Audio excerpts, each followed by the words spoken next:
राम मंदिरामधील गाभाऱ्यामध्ये प्रभू रामाची मूर्ती डोळ्याचं पाडणं फेडणारी आहे। काळ्या दगडामध्ये कोरलेल्या मूर्तीमध्ये रामाचं 5 वर्षीय बालक रूपाचं अद्भुत स्वरूप डोळ्यासमोर उभं राहतंय। कर्नाटकचे मूर्तिकार अरुण योगीराज यांनी ही मूर्ती घडवलेली आहे।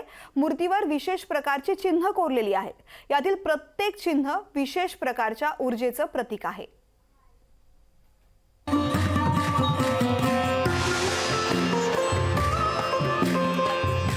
राम मंदिरातील गाभाऱ्यात प्रभू रामाची मूर्ती डोळ्याचं पारणं फेडणारी आहे। काळ्या दगडात कोरलेल्या मूर्तीमध्ये रामाचे 5 वर्षीय बालक रूपाचं अद्भुत स्वरूप डोळ्यासमोर उभं राहतं। कर्नाटकचे मूर्तिकार अरुण योगीराज यांनी ही मूर्ती घडवली आहे। मूर्तीवर विशेष प्रकारची चिन्ह कोरलेली आहेत। यातील प्रत्येक चिन्ह विशेष प्रकारच्या ऊर्जेचं प्रतीक आहे। एकाच दगडात संपूर्ण मूर्ती कोरलेली आहे, कुठेही जोड नाही। 4.5 फूट उंच आणि 3 फूट रुंद आहे रामलल्लाची मूर्ती। विष्णूचे 10 अवतार मूर्तीभोवती कोरलेले आहेत। गणेश, ओम स्वस्तिक, चक्र, गदा आणि शंख मूर्तीवर कोरलेले आहेत। मूर्तीच्या डोक्यावर सूर्यदेव विराजमान आहेत। उजव्या बाजूला हनुमान, डाव्या बाजूला गरुड आहे।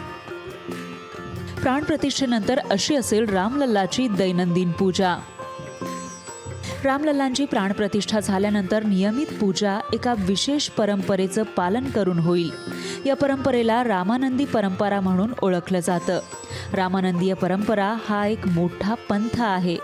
प्रभू श्रीरामपासूनच या पंथाची सुरुवात झाल्याचं बोललं जातं। हा वैष्णव पंथ आहे।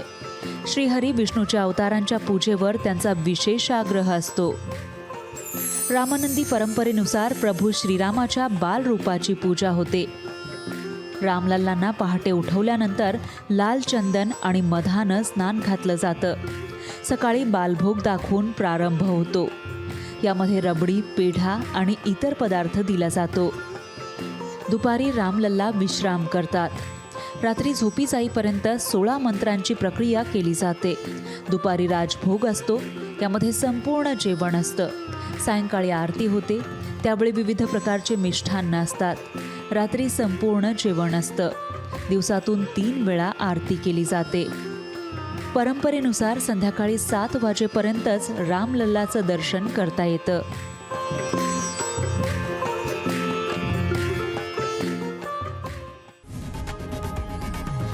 लोकशाही मराठी ऐका, पहा, जागरूक रहा।